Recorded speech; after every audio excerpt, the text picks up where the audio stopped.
everyone, my name is Tatiana Belenka and today I will go over pet care basics.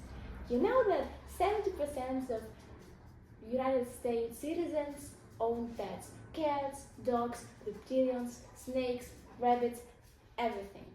United States is very big fan of animals.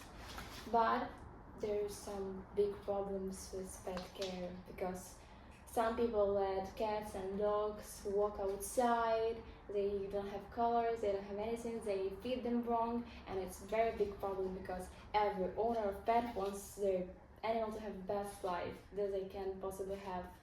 So today we'll start from nutrition because a lot of times I see that people feed their animals from table with some oily, some very bad food, like some fish or maybe even some fruits that are very dangerous for animals to consume, like for example grapes, they are very toxic and etc. Also, some people, even when they're buying dry food or wet canned food, even though it's very popular and it's everywhere in the zoo pet stores, it's actually very bad. I mean, if you're not getting deep into the topic, because they can have very low percentage of meat and have some corn stuff or some wheat, like it's everything that, for example, some if you have a dog and you're not looking at the nutrition at the back of the food you're feeding your dog, it might be full of some vegetables, or I mean like bad vegetables like potatoes, like corn, and some wheat bread, something very bad overall, like yeah.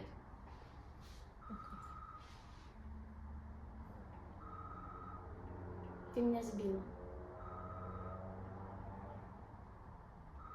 So when you're looking into the nutrition, it should have like minimum of 30% of meat for dogs and usually cats, and just get into the nutrition. And even sometimes when you're going to the vet clinic, they may like say, oh my god, buy this food, for example, like Purina. It's very popular brand of food for like cats and animals, but it's actually very bad because when you look in the behind the bag, it's actually full of corn syrup, just everything that's so bad, and usually even the clinics may be promoting that stuff. But of course for each animal it's very different. For example, like rabbits, they don't need any meat, of course, they need some vegetables, and even if you're getting vegetables, some may be toxic, so it's very deep and just some serious stuff. Another something I would talk about is exercises and mental stimulation. If you're getting, for example, a dog, it's very bad if you're just getting it some gift for someone, or just, for example, for a kid, very common for adults to buy a dog for the kid, and just like as a toy, some puppy, like they're playing around, it's all good, but then the dog grows up and like nobody's interested in the dog, so the dog just sleeps on the couch all day and just there's no stimulation for anything, like just laying around on the couch for the rest of your life is just, it's horrible. It's like punishment. It's like you're in a prison. So if you want to get a pet and you're serious about it, you need to think about stimulation. And it's not only like walks outside, for example, for your dog to go for the pee or something. Like you need to play with them and stimulate their brain for them to think of something and just be interested in everything. Another thing I will talk about is vet care and vaccinations.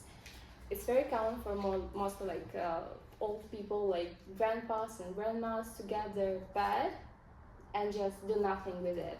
Like they're not getting into the food they're feeding and not about the habitats. They're not like thinking about breeds, specific instructions of care, nothing. And they, mostly important, they don't bring their animal to vet. And because of that, many animals in America are dying because they don't get any proper medications, no vaccinations, just nothing. Simply, they're like some cows or chickens on the farm, like that no one thinks of how animals should properly be living.